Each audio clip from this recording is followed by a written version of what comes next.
Hi, this is Elliot. Today we're sharing an episode from another design-related podcast. We were fortunate to be interviewed by Donovan Beery for the Reflex Blue podcast, where we discussed the origins of our podcast, what inspires Todd and I, and the importance of history and context for younger designers. Enjoy.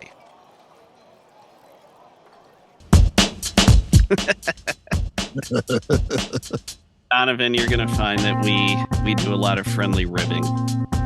That's fine.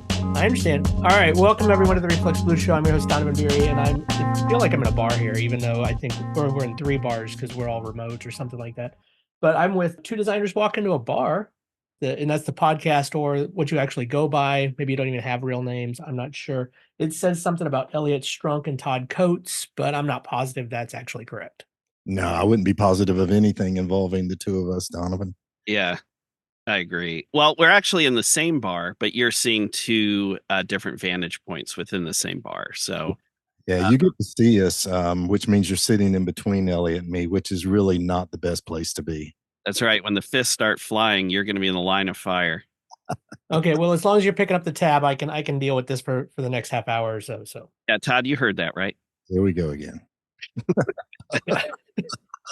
I'll just mysteriously disappear and my bill will be there. You know, okay. and I'll be like, I don't know what. Donovan, you're my ride home. So yeah, whenever you want to leave, you just say the word. I'm used to Okay. Elliot. Where are you guys located out of, by the way? I'm not even sure. I'm here in Omaha, and it's actually a little chilly today, but it's starting to feel like spring. We're in pastoral and balmy North Carolina.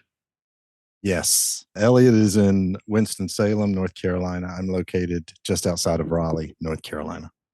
Oh, so you guys and you guys were here because 2 designers walk into a bar.com is your podcast. So you guys record all of these remote then? Yeah, we do some in-person events. So we have done some stuff where we've gotten together. We're going to try to get together some more moving forward. It's just, we are 2 working designers. And so, there are always considerations with that in terms of how we make schedules work. And how do you guys consider your podcast? Because, I've listened to an episode. It sounds great. You guys do a lot of research on this stuff, unlike myself, who just kind of starts recording things and then figures out what we're doing midway Well, through. it's obvious if you're willing to talk to us, you've done next to no research, at least for this episode. You're All right, well, that tracks. Yeah, you seem to be doing a lot of things really right, Donovan, which thank you for having us today. And that's one of the reasons we wanted to have a conversation. But yeah, you're right. Both Elliot and I, we started this idea because we're like you, pop culture junkies. And we started, we were playing that like, hey, did you know this did that and that did this? And that was the lawyer for this. And, it was like there's the behind the music for the pop culture scene. So we just said, someone else may want to know this stuff besides us. Yeah. I mean, Todd and I are 10 years apart in age, but we definitely ate at the same trough of pop culture content growing up. So the way the podcast started was during COVID, we were having a conversation because one of our favorite illustrators, Mort Drucker, for Mad Magazine had passed away. He was Todd, 90 or in his early 90s.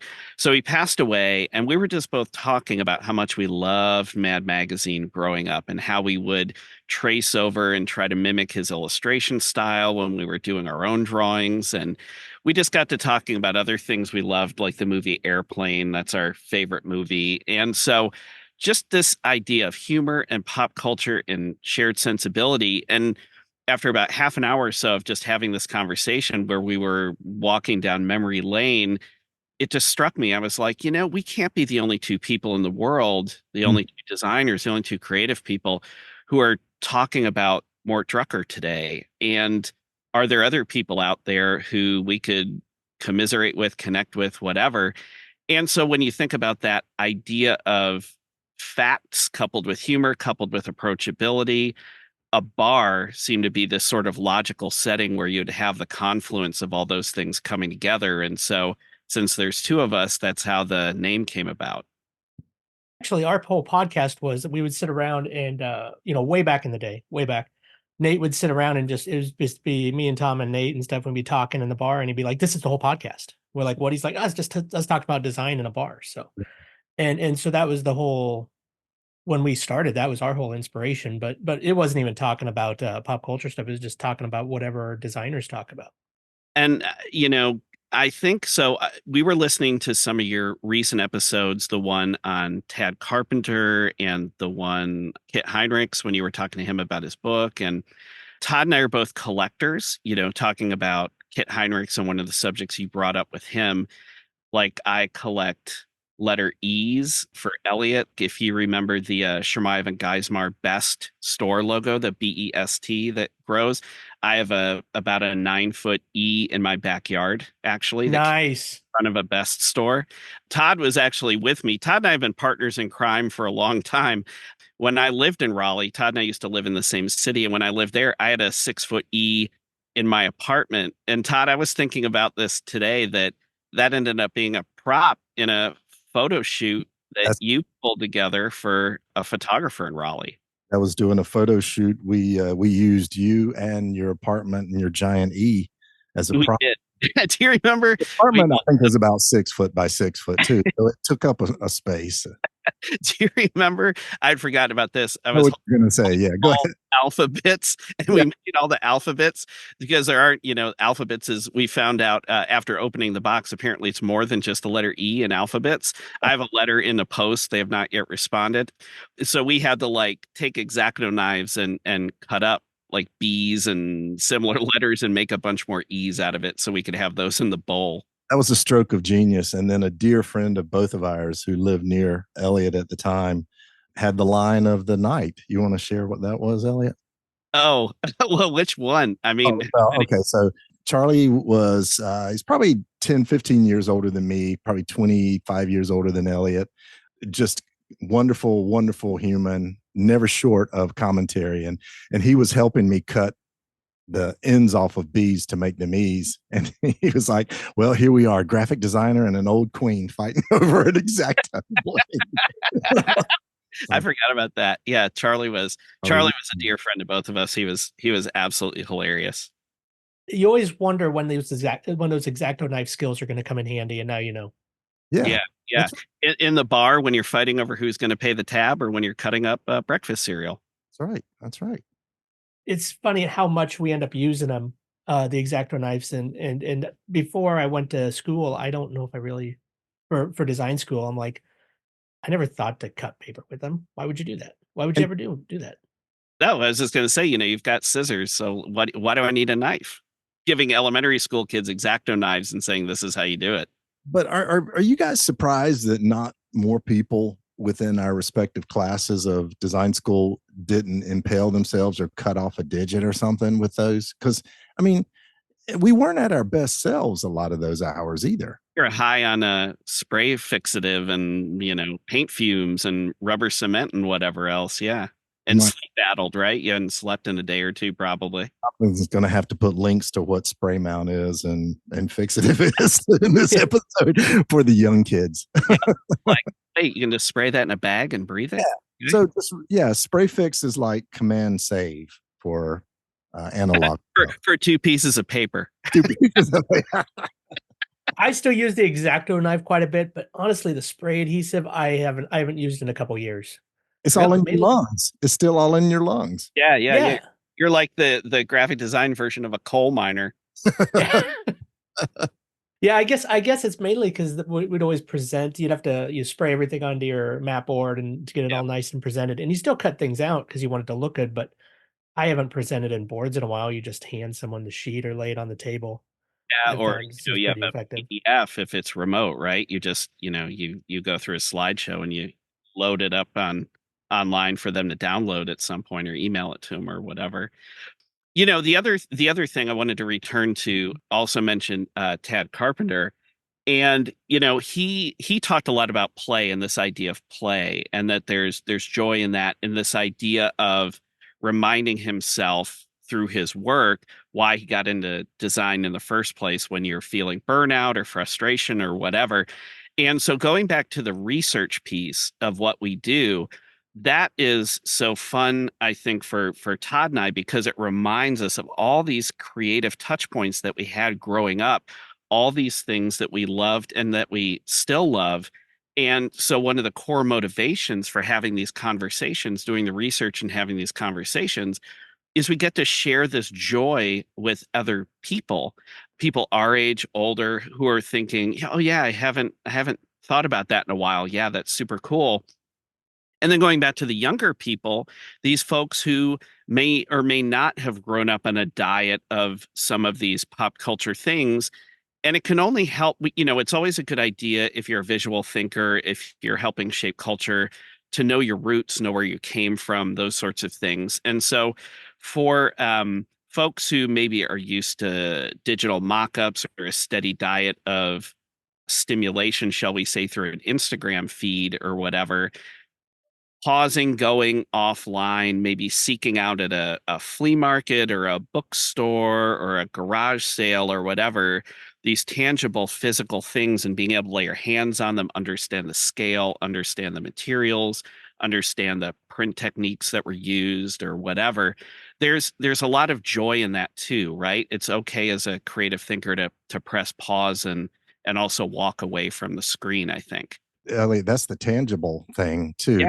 The intangible is, how did that thing get to someone's brain to their hands? Go ahead. I'm going to interrupt. Go ahead. Oh, you're totally fine. I was just going to say, when you do walk away, though, the good thing is you always have a podcast in your pocket to inspire you as you're walking around. So, keep that in mind. You can be with us in the bar wherever you may go. Oh, well, that's nice to know. I do think though there is something where seeing the things in person, and like you say, it makes a difference, because even if you read comic books now online, they don't have the same paper, like Right. the texture is a little bit different, and you don't quite understand like why something's like, how did this become popular? And sometimes when you see it in person, you're like, oh, that's different than I envisioned. The example I give is we're working with I'm teaching right now where one of the projects is about scale. So they're doing a Mm, poster and a billboard. yes. And so I've got the Milton Glaser Bob Dylan poster. Yep. And you're like, you see this in your book, and everyone, Mm. most designers have seen it. And I'm like, and you're like, hey, I get why that's cool. I get why that's popular. But then when you see it and it's 2 foot by 3 foot, it's a little bit different. And then you're like, this is why it became popular. Not because of, this little JPEG, but it's a thing that hung on your wall and basically took up a huge chunk of it, and people just stared at it. Yeah, Is that was part the of the. one you bring in, does it actually have the fold lines from when it was in an album? Like, is it an original? Yes, and I think it's framed, so it's unfolded, but the lines are there, and Mhm. and I think I had someone's like, "Oh, how'd you get one?" It's like, "Well, they made like 6 million of these." I'm shocked I don't see more of them still. I went to a flea market the other week and I saw one framed and I was debating buying it. And it was like $10, in a crummy frame or something. Yeah. You Oh, should have you bought should have bought that. for I me. can go back. It's still there. I So think for $10, you could just give it to a designer as a gift. No matter who they are, they would just take God, it and think that you're great. And it'd be like, you could just keep it in your car, in your trunk. And then if you like show up and one of your designer friends is like, it's your birthday. Oh, I got you something. And you just pull it out. Then it's a catch-all gift. If I saw one for $10, even if I have one, I'd buy another. Yeah. I can also get a Sharpie and then it suddenly gets a lot more elevated when it becomes a signed Milton Glaser original. Todd, Christmas is coming eventually and you just might get one of those. like that. But can I jump back to something you just said, Donovan? When you share that work with your students, so that's an element. You're sharing scale, of course, they don't get from a JPEG. And that's obviously, that's one of the things as designers and creators that we have in our toolbox to work with. And the other thing is context. Like, why was that poster such a big deal at the time? And we don't get that on Instagram or looking at Behance or something like that. It's just not there. So seeing that stuff live and in the wild, I think is really magical for designers. And I also wonder, because it was in his greatest hits album, they obviously made more of them. If it was in one of the albums that didn't do as well, and there were, instead of 6 million, there was only like half a million, it probably wouldn't have been as popular. Right. Yeah, definitely. I mean, we've done several episodes. We had talked about Rock and Roll Over before we started recording. That was what, Todd? That was, I think, our second episode we Yeah. were right, Yeah. our 1976 episode.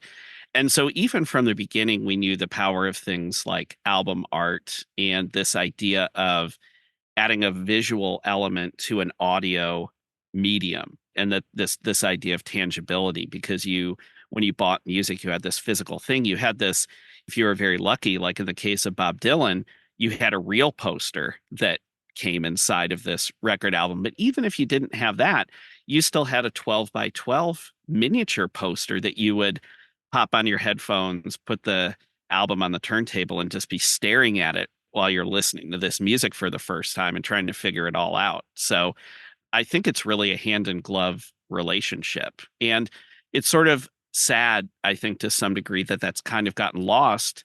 And I think that's why we've seen this resurgence with vinyl in the last several years. Well, clearly, people. Well, it's not only that, obviously the art form, which is a 12 by 12, as you said, but it's the whole tactile experience.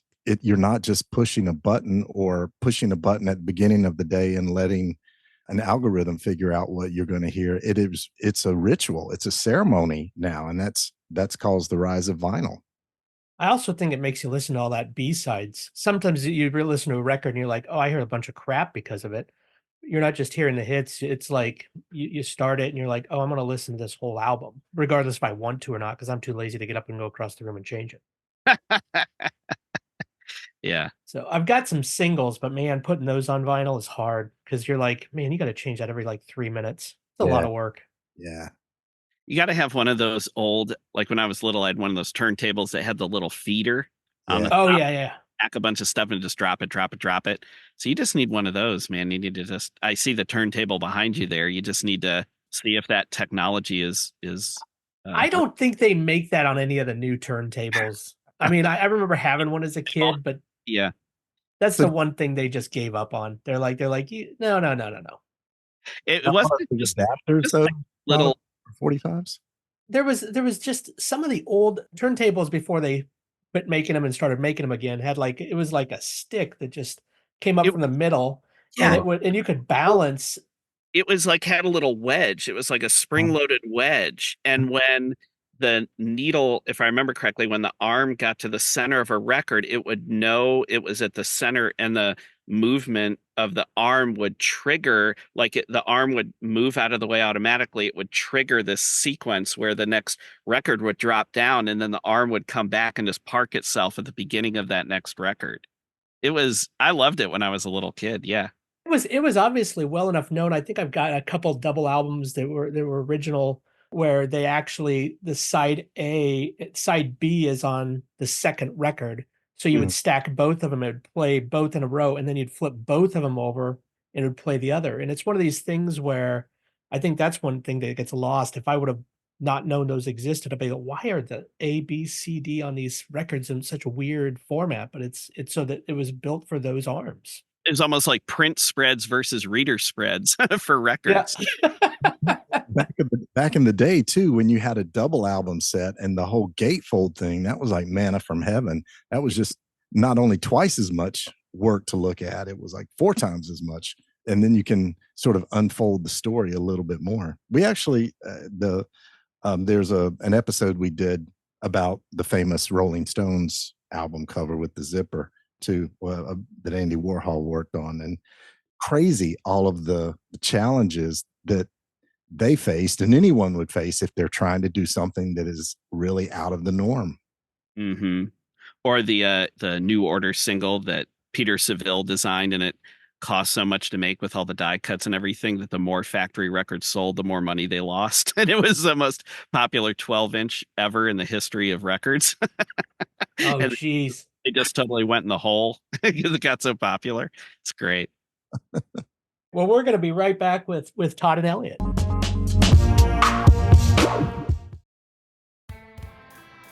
Hi. We want to take a moment to mention that if you're enjoying this episode, we have an archive of topics ranging from the Olympics to movie posters. Think Ghostbusters. Iconic images. Think Bigfoot. Punk music. The Ramones. Saturday morning cartoons. The Pink Panther. And failed products like OK Soda. Visit our website at twodesignerswalkintoabar.com for full episode notes and visuals. the latest blog content, and to sign up for our newsletter. Follow us on social media. We can be found on Facebook, Instagram, Twitter, LinkedIn, and YouTube. Find the links on our website or search using the phrase "Two Designers Walk Into a Bar." Most importantly, leave a review on Apple Podcasts. It helps more people like you find podcasts like this. And tell a friend about us. Send them a link to our podcast from your listening platform of choice. And if you're inclined, buy our merchandise. Stickers, coasters, magnets, t-shirts. We're designers. We make good stuff, and it helps support the show. Get in touch. Use the contact form on our website or send an email to hello@twodesignerswalkintoabar.com. We read every message we get. Honest. And we're available for speaking gigs.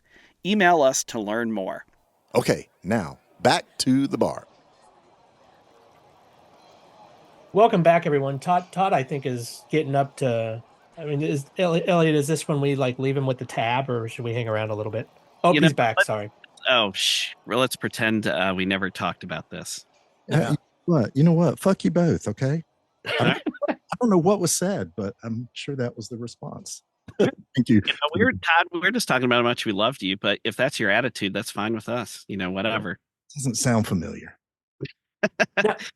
Now, you guys, how do you guys go around picking like what topics then? Like what's like for the next show? Do you guys have arguments over it, or do you just randomly say, like, I went to the flea market, I stumbled upon this old comic, I opened it up, I saw the ad for, I was a 98-pound weakling, and then all of a sudden I started like right. the Atlas.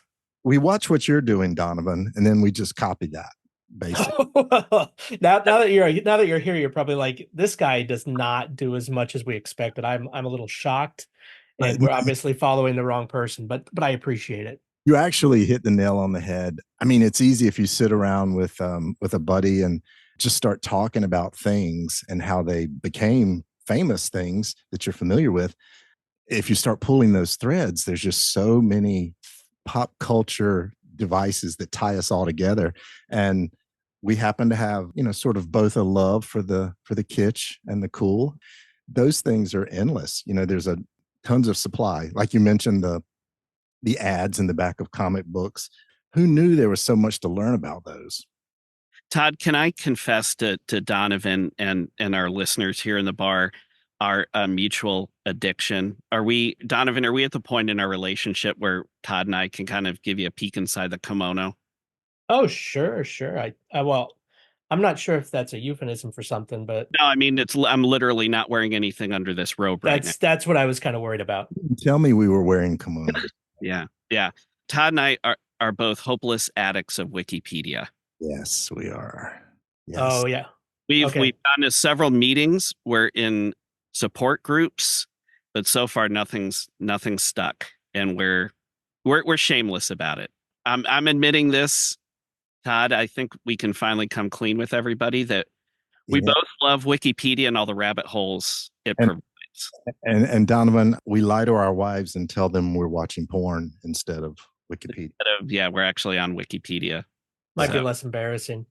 Not the way we do it.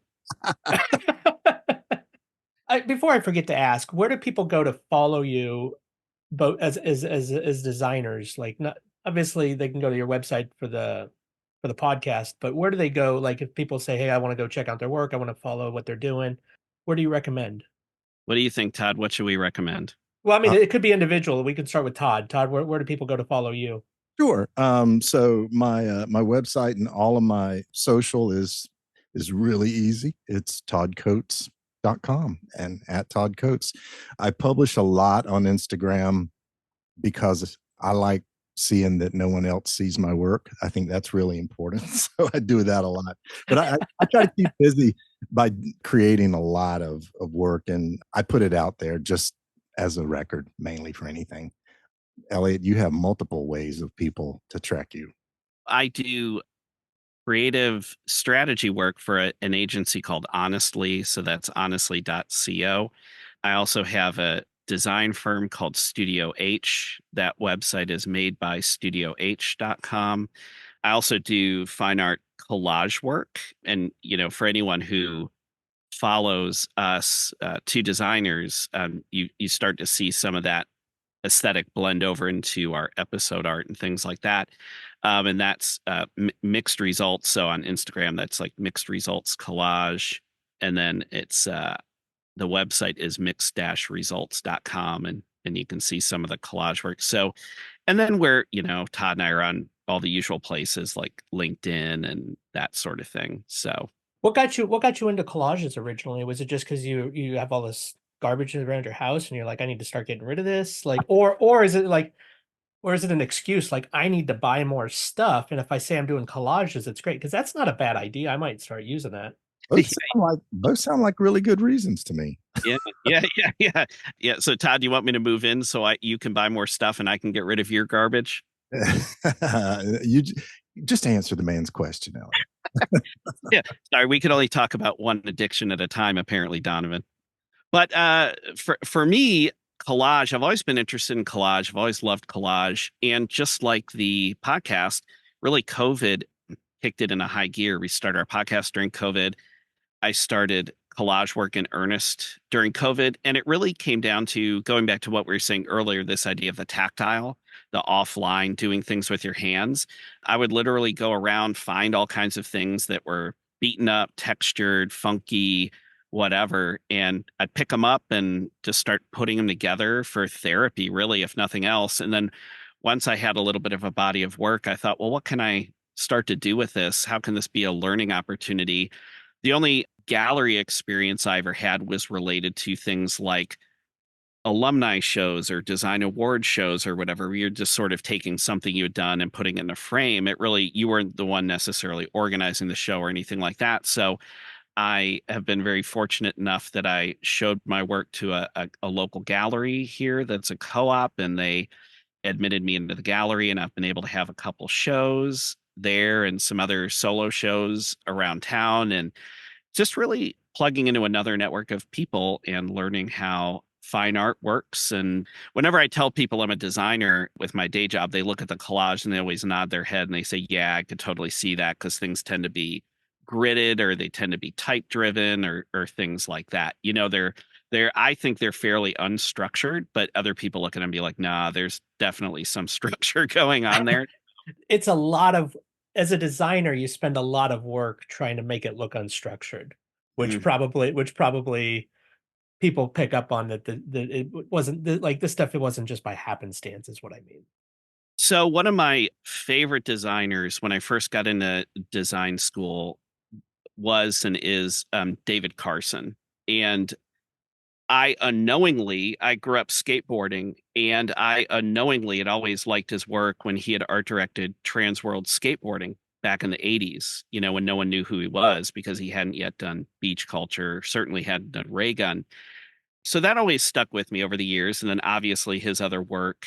And then a couple other designers I liked, still like Vaughn Oliver, who passed away a few years ago. I have books from him. I adore his work he did for 4AD Records and everything. It's just a beautiful blend of the typographic and the organic and the layered. Like, his work is sublime, I think. And then Mike McQuaid, a more contemporary example. I love his collage work and how illustrative it is. He's an incredible, incredible talent. So for anyone listening who may not know who, I'm sure people know who David Carson is. He's sort of the household name, right? He's the Michael Jordan or Tony Hawk of design. But if you don't know who Vaughn Oliver was, or if you don't know who Mike McQuaid is, please look both of these people up, because their work is absolutely incredible. And Todd, what's your type of design work that you do? So I didn't know this when I went to graduate school. I wanted to be a teacher. And the very first day we brought in our books, and a fellow student called me a designastrator. And that, I think that fits. I grew up drawing. I still draw almost every day.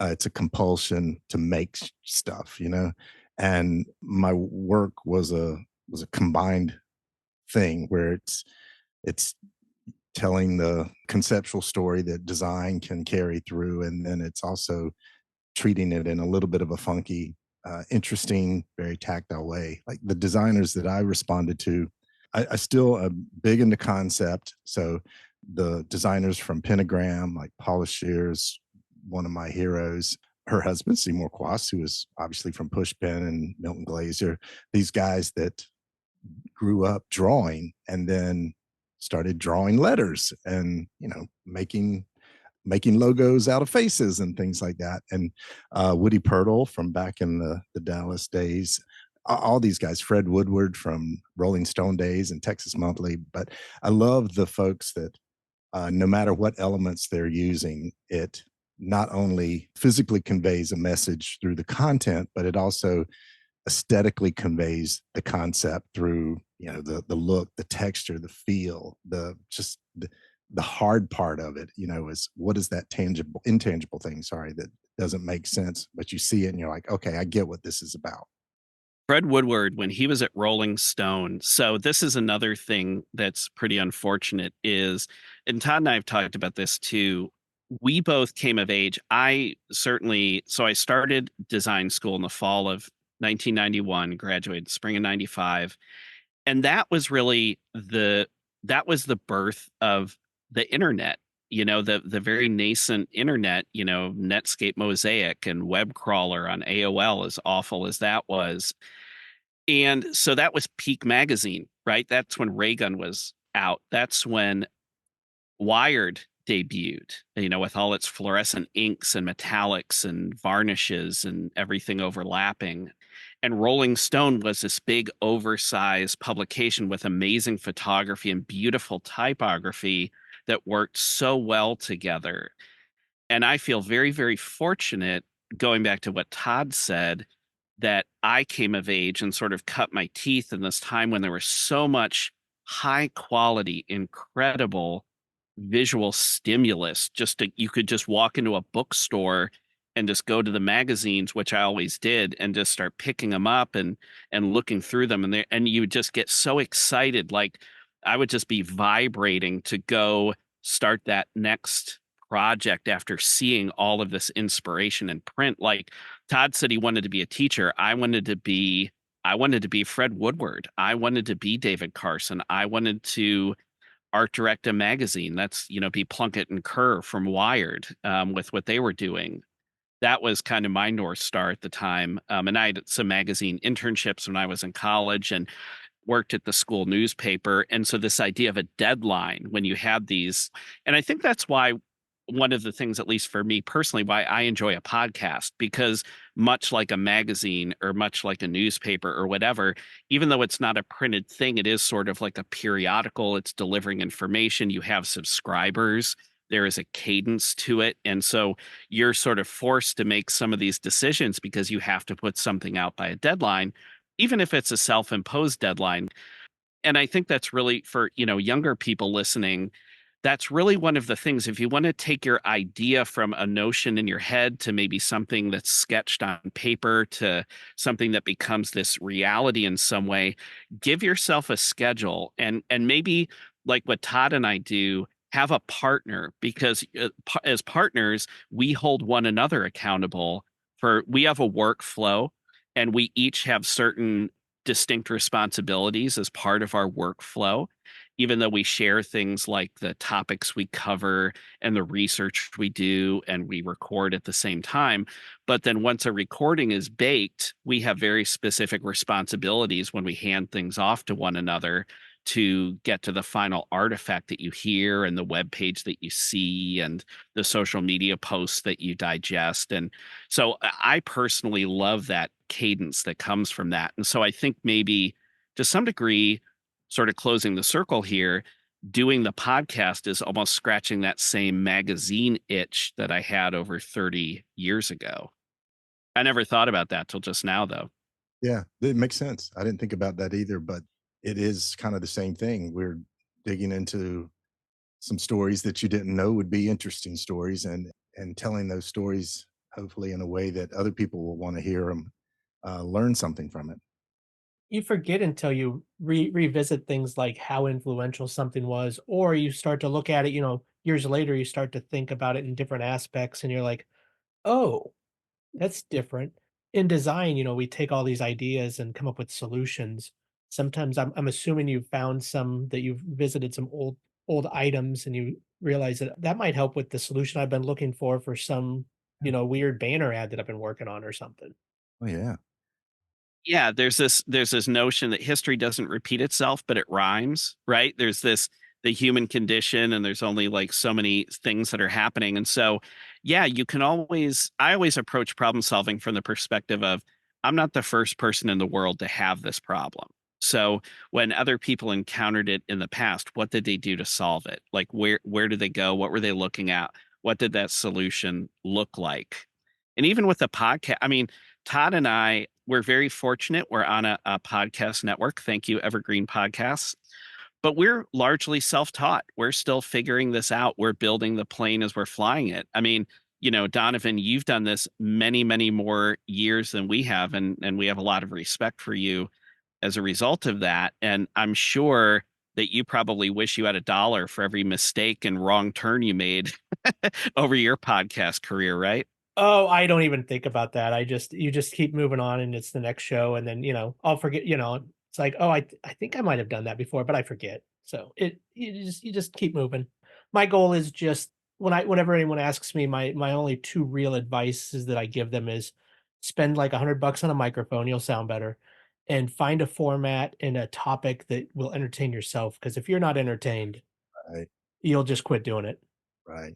Yeah, Right. and it's like any creative endeavor, if you're not putting the passion into the work will suffer. So Yeah. it's like stick with it. And to go back to your question about topics, where do we find our topics? Todd and I have a Google Doc that is a laundry list of topics because whenever we talk about something, we try to say to ourselves, well, okay, well, this is an interesting topic.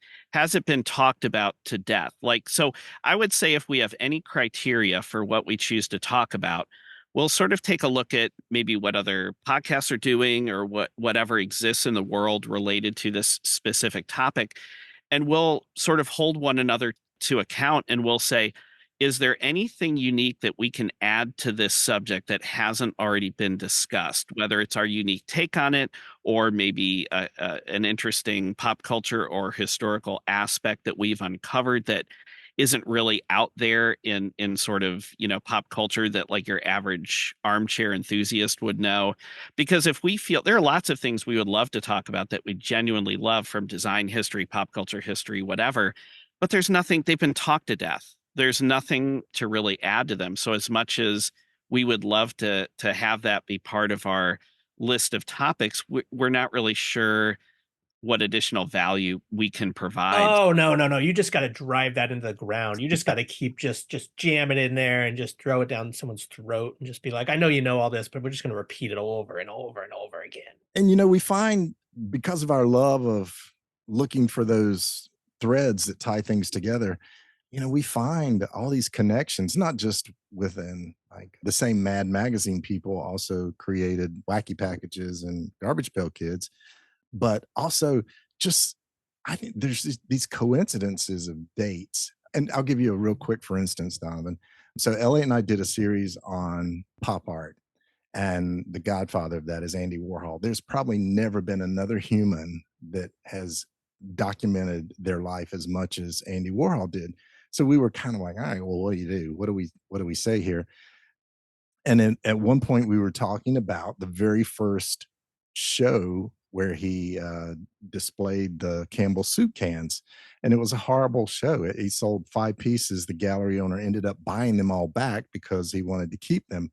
But the dates were the fun thing. Sorry, there's my dog deciding Let the dog in the bar. yeah. Go. What kind of bar are you taking me to? Oh, really? It's dog friendly. Yeah. Yeah. Oh, okay. That's fine. That's fine. Mine might be here too, but I think he's in the back room. So it's a dog eat dog bar out there. Yeah. So what I was going to say is, as we started digging, Jesus, Charlie, go run somewhere else.